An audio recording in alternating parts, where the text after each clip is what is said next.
మీరు ఇందాక నుంచి ఆకలితో ఉండిపోయినట్టున్నారు. నా దగ్గరికి వచ్చేటప్పటికి మిట్ట మధ్యాహ్నం ఇచ్చారు. మీరందరూ ఆకలితో చాలా బాధపడుతున్నారు. క్షమించాలి పాపం. మీరు ఎదిగే పిల్లలు, మీకు సరిగ్గా సమయానికి పెట్టాలి మీకు.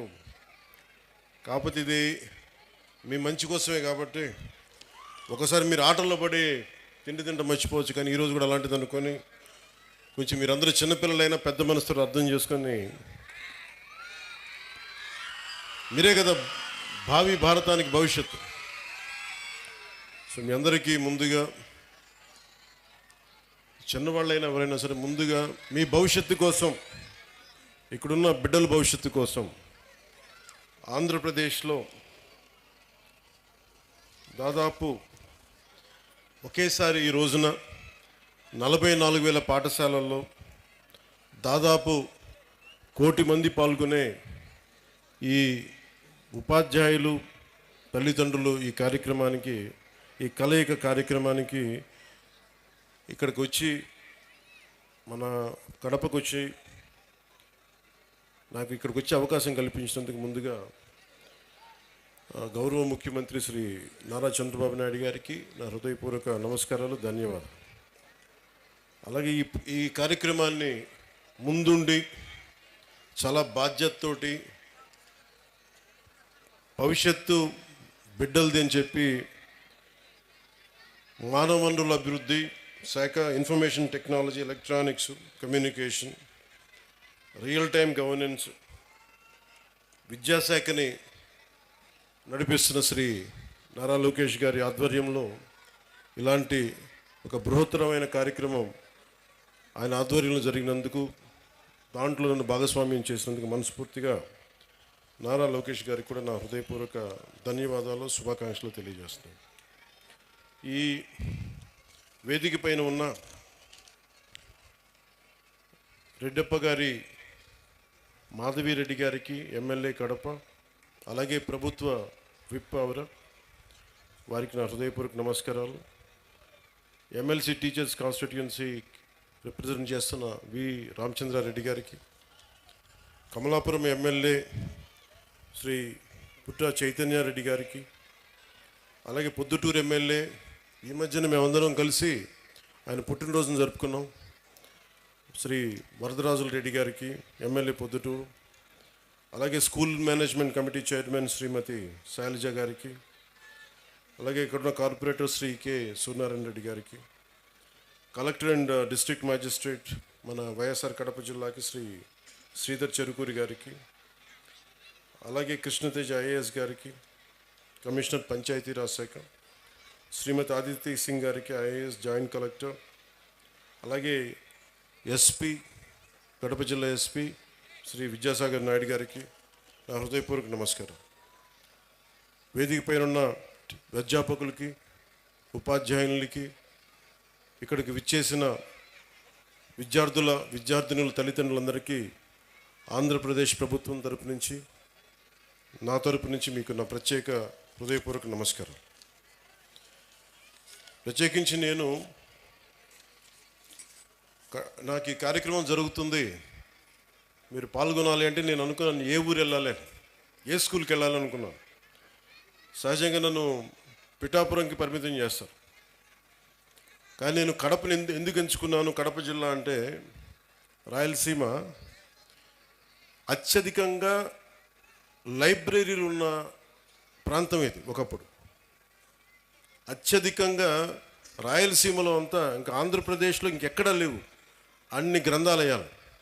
సరస్వతి గ్రంథాలయం అని కానీ, మనకి పులివెందులు కానీ, ఇలాంటి గ్రంథాలయాలు ఒకప్పుడు వెలసిల్లిన ప్రాంతం అది. అంటే చదువుల నేల ఇది. సో అలాంటి చదువుల నేలకి నేను ఇక్కడికి వచ్చి సరస్వతి నమస్తుభ్యం అని చెప్పి నేను ప్రారంభించి పూర్తి చేసి మరి ఇక్కడికి వచ్చి ఈ అవకాశం ఇచ్చినందుకు నాకు మనస్ఫూర్తిగా నాకు చాలా చాలా ఆనందంగా ఉంది. ఈరోజు మీకు నేను ఏం చెప్పాలి, ఇవన్నీ ఒకటి అనుకుంటే, నేను ఒకటే నిర్ణయం తీసుకున్నాను. నేను మీతో పంచుకోవడానికి వచ్చాను నా భావాలు. చాలా గొప్ప నేల ఇది. ఒక ముల్ల రామాయణం ఒక అన్నమయ్య, మొల్ల, వేమన, పుట్టపర్తి నారాయణాచార్యులు గారు, ఒక చంద్ర పుల్లారెడ్డి గారు, ఒక తరిమెల నాగిరెడ్డి గారు, బళ్ళారి రాఘవ, కేవీ రెడ్డి గారు, బుయ్యాలవాడ నరసింహారెడ్డి గారు, గారిచెర్ల హరిసర్వోత్తమరావు గారు, ఇలాంటి మహానుభావులు ఎంతోమంది రాయలసీమ నేల నుంచి వచ్చారు. అలాంటి నేలకి తిరిగి పునర్వైభవం రావాలి. రాయలసీమ అంటే అభివృద్ధికి వెనకబాటు కాదు, అవకాశాలకి ముందుండి నడిచే ప్రాంతం అనేది మనందరికీ అనిపించుకోవాలి. ఇందాక మేడం మాధవరెడ్డి గారు చెప్తా ఉంటే నీటి సప్లై సమస్య ఉంది, మాకు ఇక్కడ ఇబ్బందిగా ఉంది అంటే, నరేగా ఫండ్స్ ముందుగా నీటికి చాలా తీవ్రమైన సమస్య కాబట్టి ముందుగా మేడం అడిగిన దానికి నేను సమాధానం చెప్తా ఉన్నాను. జాతీయ ఉపాధి హామీ కిందకు వచ్చే నరేగా ఫండ్స్ కూడా ఇది గవర్నమెంట్ ఆఫ్ ఇండియా కేవలం పట్టణాల్లో కాదు, గ్రామాల్లోనే దీన్ని నిర్దేశించబడింది. వాటి వరకే పరిమితం చేయాలి. పట్టణాలకు వచ్చేటప్పటికి అమృత్ స్కీమ్ కింద బలమైన అవకాశాలు ఉన్నాయి, ఖచ్చితంగా దాన్ని పరిశీలిస్తాం. అలాగే మీరు చెప్తున్నప్పుడు ఇద్దరు ముఖ్యమంత్రులు వచ్చారు ఇక్కడి నుంచి, ముఖ్యంగా వైఎస్ఆర్ కడప జిల్లా నుంచి. ఎవరు ఎక్కడి నుంచి వచ్చారని కాదు, కానీ ఎంత చేసుకున్నారనేదే ముఖ్యం. ఎందుకంటే దేశాన్ని అంతా ఒకలా చూడాలి, రాష్ట్రాన్ని అంతా ఒకేలా చూడాలి. మీ దృష్టికి, మేడం దృష్టికి తీసుకొస్తుంది, ఉదాహరణకి 2014-19 సమయంలో నేను ఉద్దానం సమస్యను బయటికి తీసుకొస్తే, ఆ రోజున గౌరవ ముఖ్యమంత్రి చంద్రబాబు నాయుడు గారు, అప్పుడు ముఖ్యమంత్రి, 61,80,00,000 రూపాయలు ఆ రోజున చేసి ఆ ఉద్దానం ప్రాజెక్ట్ని ముందుకు తీసుకెళ్లారు. అది గత ప్రభుత్వం దాన్ని పూర్తి చేసింది. అలాగే ఇంత కడప నీటి సమస్య ఇంత తీవ్రంగా ఉందనేది నాకు మాధురెడ్డి గారు చెప్పే వరకు నాకు తెలియలేదు. ఎందుకంటే ముఖ్యమంత్రులు ఇద్దరు వచ్చారు కాబట్టి అసలు ఇక్కడ సమస్యలన్నీ తీరిపోయి ఉంటాయి నేను అనుకుంటే, నాకు అర్థమైంది ఏంటంటే ఇక సమస్యలు తీరలేదు, ఇంకా చాలా బలంగా నీటి ఇంకా ఇబ్బందిగా ఉంది అనడానికి. ఉదాహరణకి మొన్న మేము క్యాబినెట్లో 45,63,00,000 రూపాయలు మేము పులివెందులకు సంబంధించి డ్రింకింగ్ వాటర్ సప్లై ప్రాజెక్టుకి డబ్బులు ఇవ్వడం జరిగింది మేడం. అలాగే డ్రింకింగ్ వాటర్ సప్లై కర్నూలుకు కూడా 36,56,00,000 ఇవ్వడం జరిగింది. అంటే ఎక్కడా కూడా ఈ ప్రభుత్వం, గత ప్రభుత్వం చేసింది మనం చేయకూడదని అనుకోవట్లా. ఎందుకంటే గవర్నెన్స్ ఈజ్ కంటిన్యూటీ. పార్టీలు మారచ్చు, వ్యక్తులు మారచ్చు, కానీ పథకాలు నిరంతరం సాగాలనే ఉద్దేశంతో దాన్ని ముందుకు తీసుకెళ్తాం. దురదృష్టవశాత్తు మన కడపకి చేసుకోలేకపోయారు.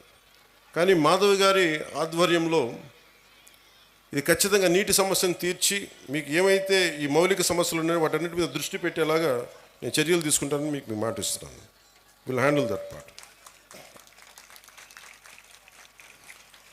అలాగే మన వైఎస్ఆర్ కడప జిల్లాలో 36 మండలాల్లో ఉన్న 2,043 స్కూల్స్, 64,971 మంది విద్యార్థులు, 74,698 మంది విద్యార్థులను, దాదాపు 1,40,000 మంది ఈ రోజున మన కాలేజీలో, మన స్కూల్స్లో చదువుతూ ఉన్నారు.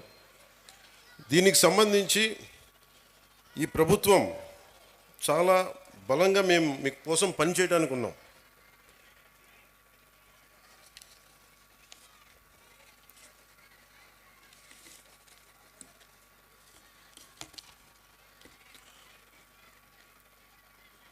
ఒక దేశం ఎంత అభివృద్ధిలో ఉంది అంటానికి హ్యూమన్ డెవలప్మెంట్ ఇండెక్స్ అని మనం ఉంటుంది.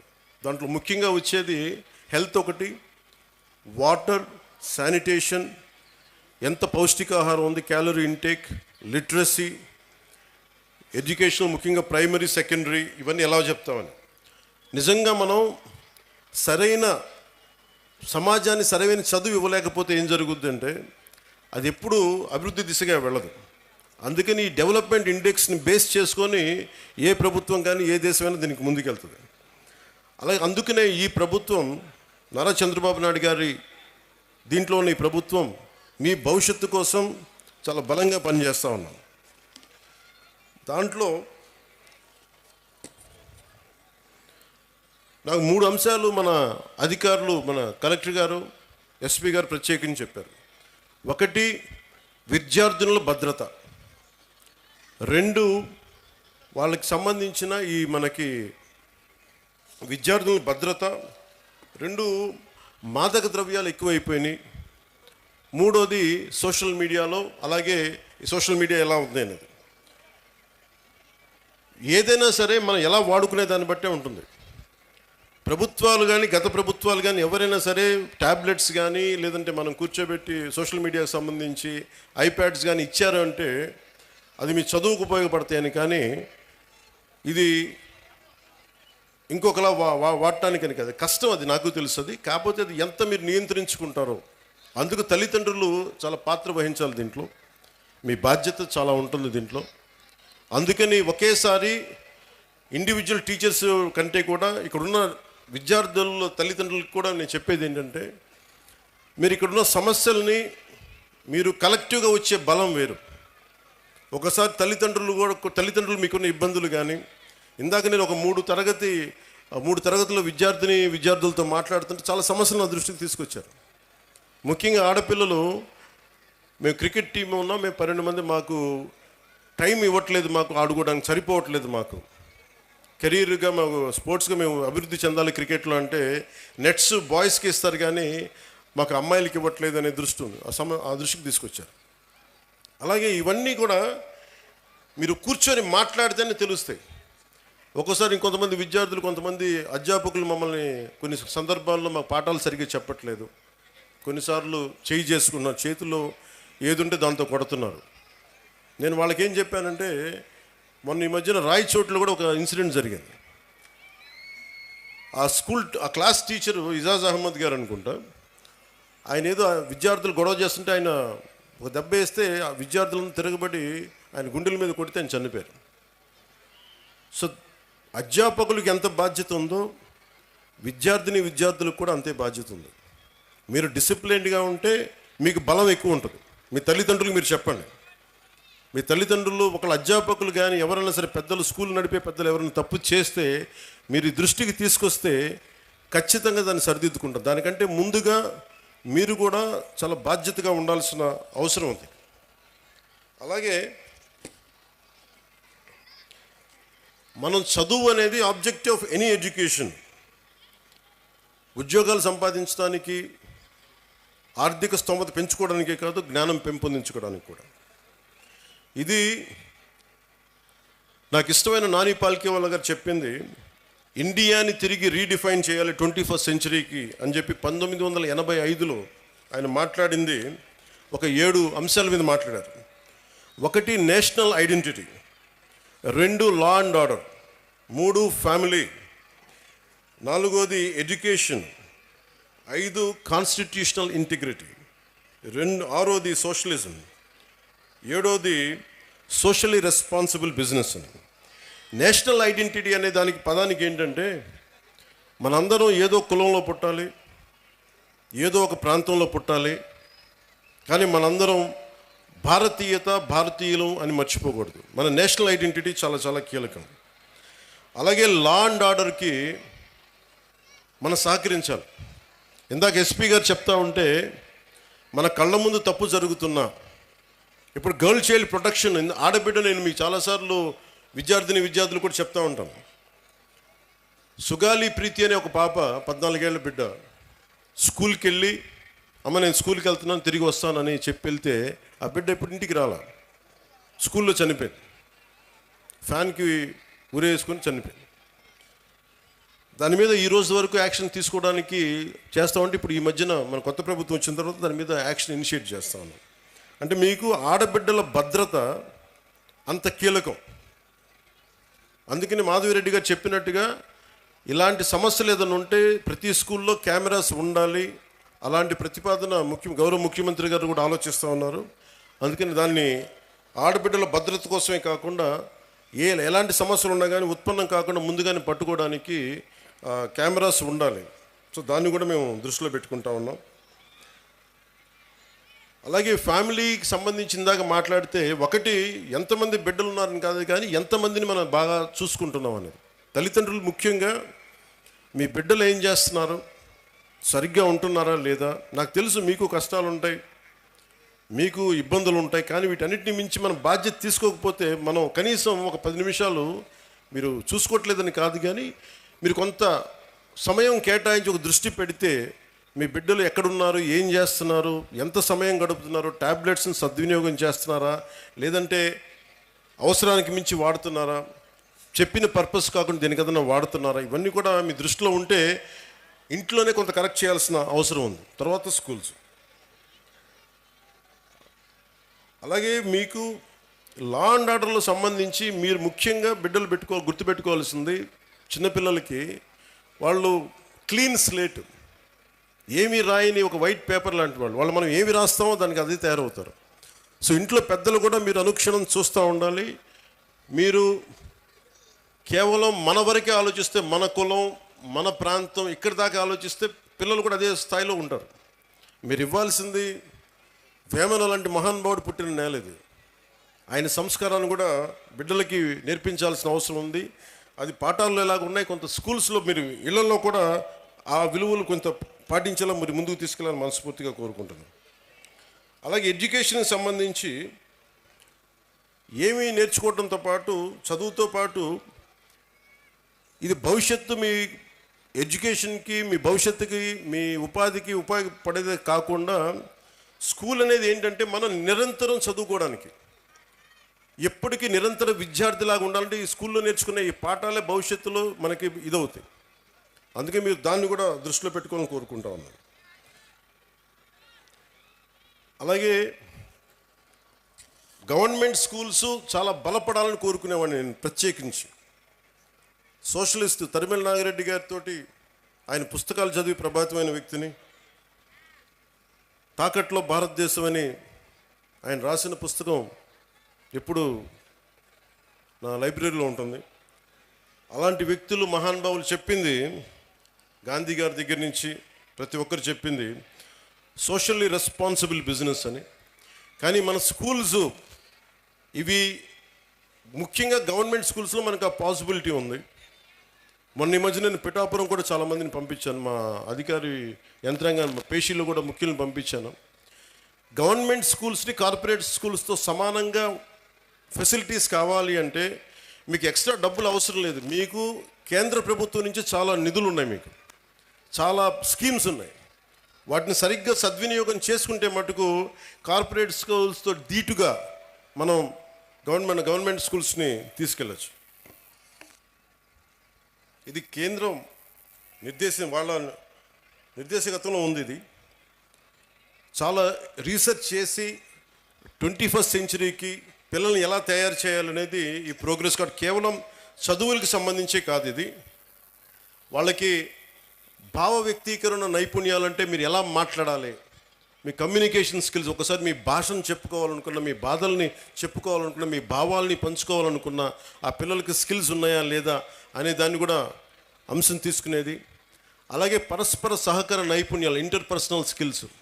ఒక్కోసారి మనం 10 మంది కలిసి మన బిడ్డ 10 మందిలోకి వెళ్తే ఎలా నడుచుకోవాలి, ఏం చేస్తాడు అనేది కూడా ఇంటర్పర్సనల్ స్కిల్స్ని అసెస్ చేస్తాయి.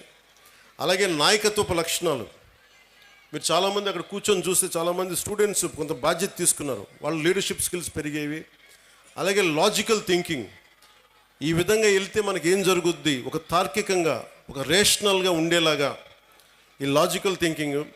సాధారణ కేవలం మన చదువులే కాదు, అన్ని అంశాలపైన సంపూర్ణ అవగాహన ఎలా ఉంది. అలాగే పర్యావరణ అవగాహన, ముఖ్యంగా మనకి నీటి సమస్యలు కానీ, ప్రకృతి మనకి పర్యావరణ సమస్యలు కానీ, వీటి మీద అవగాహన కల్పించేది. అలాగే NCC, NSS, scouts and guides, అది దాని మీద అవగాహన. అలాగే పిల్లల్లో ఏ విధంగా వీళ్ళు ఎలాంటి మనకి స్పోర్ట్స్లో రాణిస్తున్నారు, అలాగే ఎలాంటి కళల్లో వీళ్ళకి నైపుణ్యం ఉంది, ఇవన్నీ కూడా చాలా ఉన్నాయి. చాలా ఏ పాలసీ అయినా చాలా అద్భుతంగా ఉంటుంది, ఏ పాలసీ అయినా సరే. కానీ మీరు చేయాల్సిందల్లా ఆ పాలసీల్ని వాడుకోవటం. మీరు స్కూల్స్ మీద తల్లిదండ్రులు ఒత్తిడి పెట్టాలి. మీరు ప్రభుత్వం చాలా చిత్తశుద్ధిగా ఉంది, మేమందరం బలంగా మీ వైపు ఉన్నాం. తల్లిదండ్రులు మీరు కనుక మా బిడ్డలు బాగుండాలి, వాడి భవిష్యత్తు బాగుండాలి అంటే మీరు బయటకు వచ్చి మీరు స్కూల్ ప్రిన్సిపల్స్తో కానీ, అధ్యాపకులతో కానీ ఉన్నత అధ్యాపకులతో కానీ మాట్లాడి మీరు మా దృష్టికి తీసుకొచ్చి వాళ్ళ దృష్టికి తీసుకొస్తే తీరని సమస్యలను తీర్చే బాధ్యత మేము దృష్టి పెడతాం. క్యాబినెట్లో దాని గురించి మాట్లాడతాం. మధ్యాహ్న భోజన పథకం కూడా డొక్కా సీతమ్మ వారి మధ్యాహ్న భోజన పథకం కూడా అమెరికా లాంటి దేశంలో అమెరికన్ ప్రెసిడెంట్ ఫస్ట్ లేడీ ఆవిడ ఆధ్వర్యంలో ఉంటుంది. దేశం మొత్తం మీద పబ్లిక్ స్కూల్స్లో ఉండే ప్రతి భోజన పథకాన్ని ఎలా చూస్తారు అనేది ఆవిడ ఆధ్వర్యంలో ఉంటుంది. అలాంటిది నేను ఇందాక కలెక్టర్ గారు చెప్తే నేను ఒకటే అనుకున్నాను, దీన్ని క్యాబినెట్ దృష్టికి తీసుకెళ్తాను, ముఖ్యమంత్రి గారి దృష్టికి తీసుకెళ్తాను. క్వాలిటీ ఫుడ్ ఎలా ఉంది, ఇక్కడ బాగుందా బాగలేదా? ఎందుకంటే చాలా చోట్ల మన గ్రామీణ ప్రాంతాల్లో కానీ మన విద్యార్థుల్లో కానీ బలం లేదు. శరీరంలో దేహదారుడి వయసు 14 ఏళ్ళు ఉన్నా 16 ఏళ్ళు ఉన్నా 12 ఏళ్ల పిల్లల్లాగా ఉన్నారు. వాళ్ళకి దేహదారుఢ్యం లేదంటే సరైన పోషకాహార పదార్థాలు లేవు. అందుకని ఇవన్నీ ఉండేలా ఏం చేయాలి అనేది ఒకసారి ఇంకొంచెం లోతుగా అధ్యయనం చేసి కేవలం ఒక పూట భోజనం ఏదో కార్బోహైడ్రేట్స్ పెట్టేటి అన్నం వీటితో కాకుండా బలంగా ఏం పెట్టాలి అనేది దాని మీద కొంచెం లోతుగా అధ్యయనం జరగాలి. అమెరికాలో ఎలా అయితే ఫస్ట్ లేడీ చూశారో ఇక్కడ క్యాబినెట్ చూడాలని నేను కోరుకుంటా ఉన్నాను.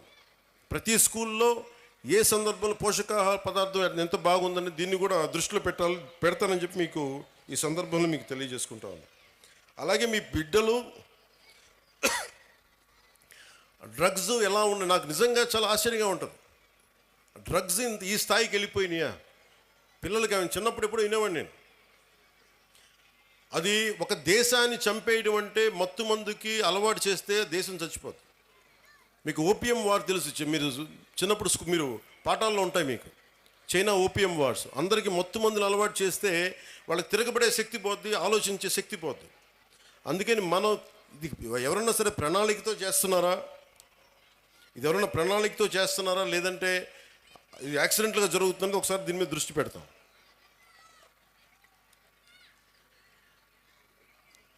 అలాగే సైబర్ క్రైమ్ ఒకటి ఎక్కువైపోయింది, సోషల్ మీడియాది కూడా. అది మీ బిడ్డలకు కూడా మీరు చెప్పాల్సిన తల్లిదండ్రులుగా చాలా బాధ్యతగా సోషల్ మీడియాని వాడాలి. ఈ మధ్యనే ఆస్ట్రేలియా గవర్నమెంట్ కూడా ఏం చేసిందంటే 16 ఏళ్ల వయసు ఉన్న వరకు అసలు సోషల్ మీడియా అకౌంట్స్ ఓపెన్ చేయకూడదని పెట్టారు. అలాంటివి కూడా ఆంధ్రప్రదేశ్ ప్రభుత్వం భారతదేశ ప్రభుత్వం ఆలోచించేలా మేము చర్యలు తీసుకుంటామని తెలియజేసుకుంటాం.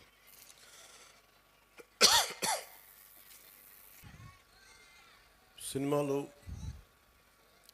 మీరు ఇందాక నా పేరు అరుస్తూ ఉంటే ఒకటే చెప్తాను, మీకు హీరోలు అనేవాళ్ళు ముఖ్యంగా విద్యార్థులు చెప్తున్నా, నాకు అధ్యాపకుల మీద నాకు చాలా గౌరవం, నాకు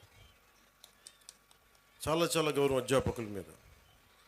మీరు ఊహించుకోండి, మీ అమ్మా నాన్న ఇంట్లో ఉన్న 2-3 బిడ్డల్ని రోజు చూసుకోవాలంటేనే ఎంత కష్టపడతారు. అలాంటిది పాప అధ్యాపకులు ఒక్కొక్క సెక్షన్కి 30 మంది విద్యార్థులు, 40 మంది విద్యార్థులు, 20 మంది అందరినీ కూర్చొని ఎంత ఒత్తిడి తీసుకుంటారు అధ్యాపకులు. అందుకని అధ్యాపకులకి మనం చాలా సహకరించాలి. చాలా కష్టం అధ్యాపక వృద్ధి. ఈ దేశం బాగుండాలి అంటే కాంట్రాక్టర్లకు కాదు మనం పెట్టాల్సింది డబ్బులు, అధ్యాపకుల మీద పెట్టుబడి పెట్టాలి. అధ్యాపకులను నిజంగా గనక బడ్జెట్ పెంచితే, అధ్యాపకుల మీద కనుక పెట్టుబడి పెడితే, వాళ్ళకు కనుక నిజంగా విలువలతో ఉన్న అధ్యాపకుల్ని బయటికి తీసుకెళ్తే ఈ దేశం చాలా అత్యంత అద్భుతంగా ఉంటుంది. అందుకని అధ్యాపక వృత్తి హయ్యెస్ట్ పెయిడ్ జాబ్ అవ్వాలని నా కోరిక. ఆ రోజు జరుగుద్దా నాకు తెలియదు, కానీ నా ప్రయత్నం నాకు చేస్తాను. ఎందుకంటే నాకు చిన్నప్పుడు టీచర్స్ నాకు నేర్పించిన పాఠాలే. ఒక టీచర్ నాకు దేశభక్తి గురించి చెప్తే, ఇంకో టీచర్ నాకు సైన్స్ గురించి చెప్పాడు. ఒక్కొక్క టీచర్ సరిగ్గా ఉంటే మనకి ఆ సబ్జెక్ట్ మీద ప్రేమ వచ్చేస్తాయి. సో టీచర్స్ కూడా నా విన్నపం, నాకు తెలుసు మీకు ఎంత కష్టాలు ఉంటాయో. మీరు నలిగిపోతూ ఉంటారు, పిల్లల్ని చెప్పి అలిసిపోయి ఈ పిల్లల్ని కూర్చోబెట్టిలోపు 5 మంది లెగుస్తూ ఉంటారు, మీరు అలిసిపోతారు. పోషకాహారం మీకు కూడా కావాలి. నిజంగా నాకు అదే అనిపిస్తుంది. ఎందుకంటే అలిసి నేను సభల్లో మాట్లాడుతూ గొంతు అవిసిపోతూ ఉంటుంది నాకు. సో పోషకాహారం పిల్లలకే కాదు మీకు కూడా కావాలి. మీకు కూడా వైటమిన్ డెఫిషియన్సీ ఉందా, మీకు కూడా ఒకసారి వైటమిన్ డెఫిషియన్సీ ఉంటే విసుగు వచ్చేస్తుంది. సో అది కూడా చూడాలని నేను కోరుకుంటా ఉన్నాను. Highest paid job should be for teachers. ఈ దేశం బాగుండాలి. ఎందుకంటే మీరు సరైన టీచరు ఒక్కళ్ళు దొరికితే దేశం తాలూకు దిశానిర్దేశాన్ని మార్చేస్తారు. నాకు ఒకే ఒక టీచర్ చెప్పాడు, ఇప్పుడు 9th-లోనో 10th-లోనో నాకు తెలుగు పాఠం చెప్పాడు. ఆ తెలుగు పాఠం ఒకటి దేశభక్తి గురించి చెప్పాడు, చంద్రశేఖర్ ఆజాద్ గురించి చెప్పాడు, భగత్ సింగ్ గురించి చెప్పాడు. నాకు దేశానికి ఏదైనా చెయ్యాలని ప్రేరణ కలిగింది ఒక 9th-లో 10th-లో ఇచ్చిన ఒక టీచర్. అలాగే ఎప్పుడో 6వ తరగతిలో 8వ తరగతిలో ఒక మెడ్రాస్లో చదువుకుంటా ఉంటే చెన్నైలో ఒక టీచర్ చెప్పింది, ఎదుటివాడి కష్టాన్ని దోచేయకు అని ఒక పాఠం. అది డైరెక్ట్గా ఉండదు, కానీ గుర్రం జాషువా గారు రాసింది ఫిరదౌసి పాఠం చెప్పాడు నాకు. మాట ఇచ్చి నా గురించి నువ్వు నా కోసం శ్రమ కూర్చి రాయి అని ఇచ్చిన తర్వాత ఆ రాజు ఫిరదౌసికి డబ్బులు ఇవ్వడం. నాకు రక్తాన్ని కరిగించి రాశాను, నాకు ఇంటే ఆ మాట అన్నందుకు ఆయన మీద చంపేయడానికి రాజు పెడతాడు.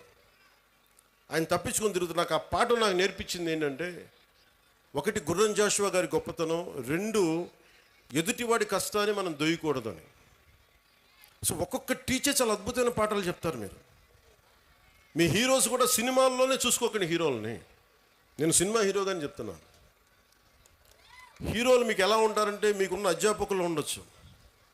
ఒక టీచర్ ఇక్కడ పొద్దున్నే ఆవిడ పేరు మర్చిపోయాను నేను, బ్రాంజ్ మెడల్కి రెజ్లింగ్కి ఒక వ్యాయామం ఒక పీటీ టీచరు మీ విద్యార్థులను తయారు చేశారు. ఆవిడ వాళ్ళు వెళ్ళి బ్రాంజ్ మెడల్ కొట్టుకొచ్చారు. And she's a hero for మీ.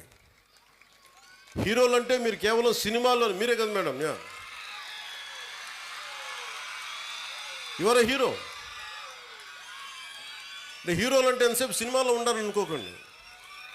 మామూలు కనిపిస్తారు, నల్లని హ్యాండ్ బ్యాగ్ పెట్టుకొని నవ్వుతా,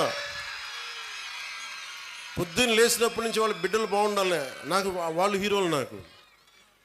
నాకు వెంకటరామయ్య గారి మాస్టర్ ఒక ఆయన ఉండేవాడు. ఆయన నాకు చిన్నప్పుడు చెప్పిన పాఠాలు, వేమన శతకాలు గుర్తుండిపోయినాయి. నాకు ఆయన హీరో, నాకు ఆ టీచర్.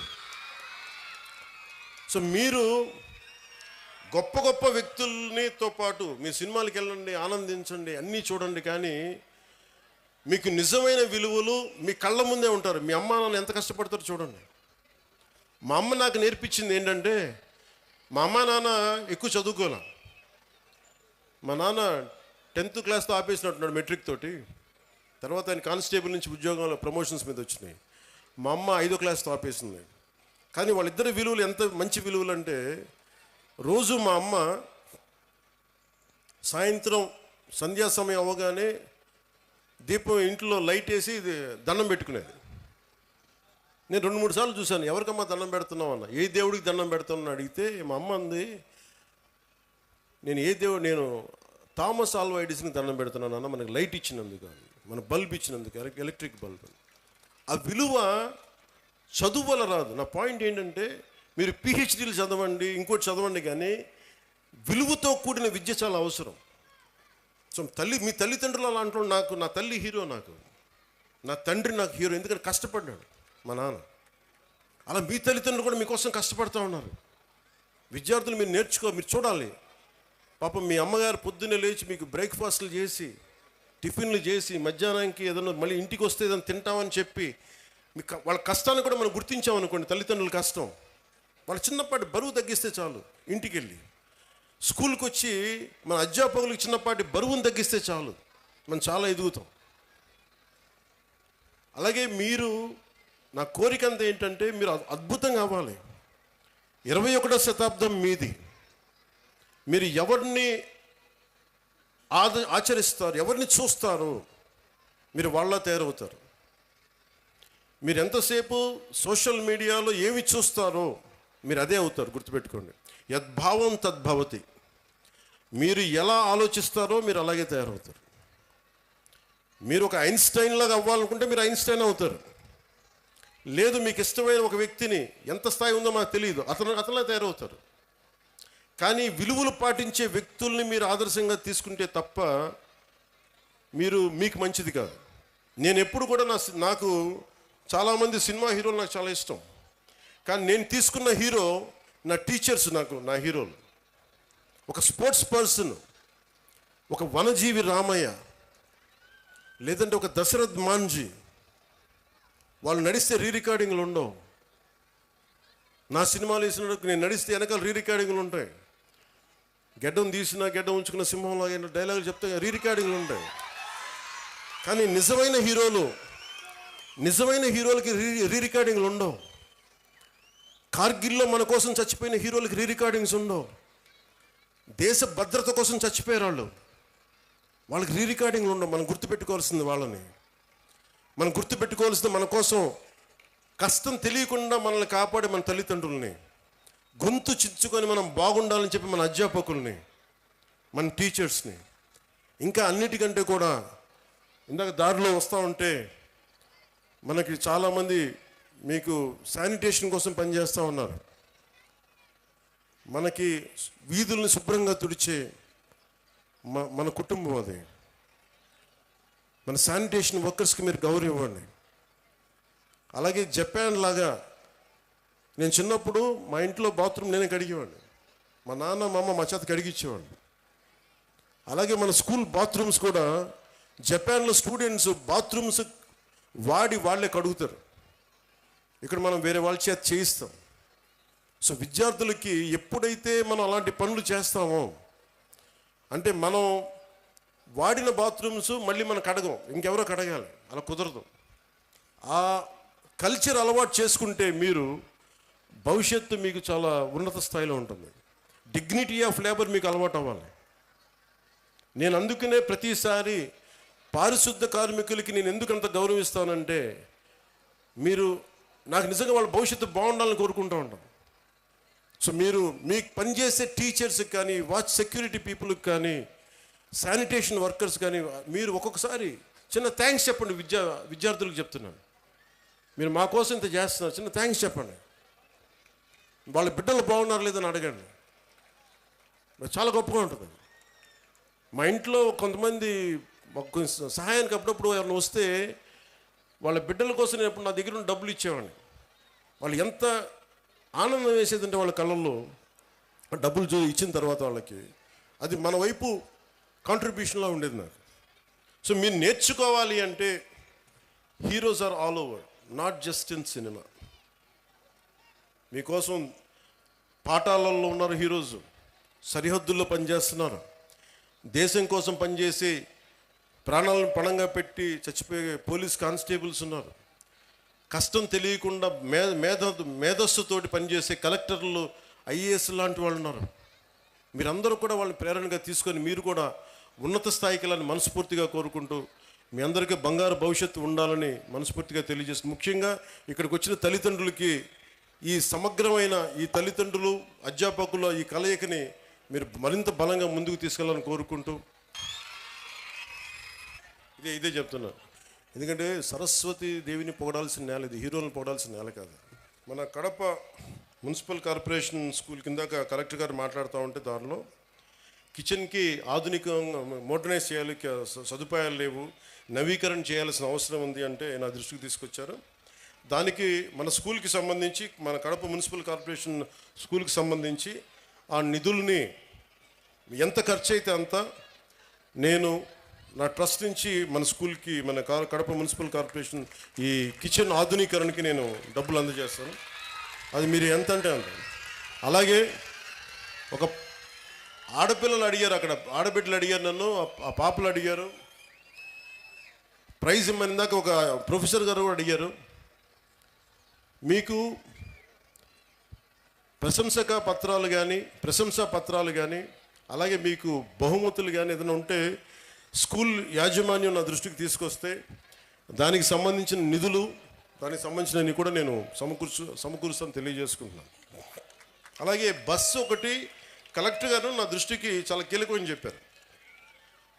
గత ప్రభుత్వం చాలా స్కూల్స్ని విలీనం చేసేయటం వల్ల ఈ ఆడపిల్లలు స్కూల్స్కి వెళ్ళలేకపోతారు, దూరంగా ఉండే స్కూల్స్కి. అంటే దానికి ఒక అన్ని మండలాలకు కలిపి, కొన్ని గ్రామాలకు కలిపి ప్రత్యేకంగా ఒక వెహికల్ సదుపాయాలు ఏం చేయాలనేది నేను కలెక్టర్ గారికి వచ్చే మన కలెక్టర్ల సమావేశంలో మాట్లాడుతున్న దానికి కూడా ఒక పరిష్కారం వెతుకుతాం. అలాగే మాధవిరెడ్డి గారు చెప్పింది చాలా స్కూల్స్ని కొన్ని పార్టీలు వాళ్ళ ఆఫీసుల్లాగా వాడుతున్నారు. అలాగే నా దృష్టిలో ఉంది జడ్పీ ఆస్తులు చాలా వరకు ప్రైవేట్గా వాడుతున్నారు అనేది. కలెక్టర్ గారికి కూడా నేను విజ్ఞాపన ఇస్తున్నాను. నేను ముఖ్యంగా ఈ స్కూల్స్ వైఎస్ఆర్ కడప జిల్లాలో ఎవరైనా సరే స్కూల్స్కి కాకుండా ఏదైనా సరే మిగతా వాటికి వాడుతుంటే వెంటనే వాటి మీద ఒక స్పెషల్ డ్రైవ్ చేసి, ఎందుకంటే స్కూల్స్కి బిడ్డల జోలికి వచ్చేది అది ఏదైనా సరే మీరు చాలా తీవ్రమైన చర్యలు తీసుకోండి. దాన్ని కలెక్టర్కి నేను సభాముఖంగా తెలియజేస్తాను. అలాగే జడ్పీ కూడా రేపొద్దున కలెక్టర్ సదస్సులో మాట్లాడి జడ్పీ ఆస్తులు ఏమైనా అన్యాక్రాంతానికి గురైనాయా తిరిగి ఎలా తీసుకురావాలి, అవసరమైతే గుండా యాక్ట్ కూడా పెడతాం. ఎందుకంటే చాలా బలమైన ప్రభుత్వ ఆస్తుల్ని కానీ పాఠశాలల్ని కానీ ఏదైనా సరే ప్రైవేట్ వ్యక్తులు కబ్జా చేస్తే we will open up, they will be booked under goonda act. గుర్తుపెట్టుకోండి. ఎందుకంటే ఇది కడప రాయలసీమ తెగింపున్న నేల, చాలా బలమైన నేల. మీరు ఇక్కడి నుంచి ఉద్యోగాలు సంపాదించి ఇక్కడ చదువుకొని మీరు ఇక్కడే ఉద్యోగాలు రావాలి, మీకు వర్క్ ఫ్రమ్ హోమ్ జరగాలి. దానికి మీరు ఏం చేయక్కర్లా, మీరు బలంగా బయటకు వచ్చి రోడ్ల మీదకి రండి సమస్య వచ్చినప్పుడు. మిగతాది మేము చూసుకుని నాకు ఇవ్వాల్సినది ఒకటి ఇవ్వండి మాకు చాలు. మిమ్మల్ని ఎవరిని ఏడిపిస్తున్నారు, ఆడపిల్లల్ని ఎవరిని ఏడిపిస్తున్నారు, బయటకు వచ్చి అధ్యాపకులు చెప్పండి, మా దృష్టికి వస్తుంది. అలాగే మీ అందరూ బాగుండాలని కోరుకుంటూ భవిష్యత్తులో మీకు ఏ అవసరాలు ఉన్నా సరే, మా ప్రభుత్వం నిధులు తక్కువ ఉన్నా కానీ మనసు చాలా పెద్దది. దారులు ఎతుకుతాం, కష్టపడతాం, అభివృద్ధిని చేస్తామని మనస్ఫూర్తిగా తెలియజేసుకుంటూ వేదిక పైన ఉన్న పెద్దలందరికీ మరోమారు ధన్యవాదాలు తెలుపుకుంటూ, మన యాజమాన్యానికి, స్కూల్ యాజమాన్యానికి ధన్యవాదాలు తెలుపుకుంటూ, కలెక్టర్ గారికి, ఎస్పీ గారికి, ఉన్నతాధికారులందరికీ ధన్యవాదాలు తెలుపుకుంటూ సెలవు తీసుకున్నాను. జై ఆంధ్ర, జై హింద్.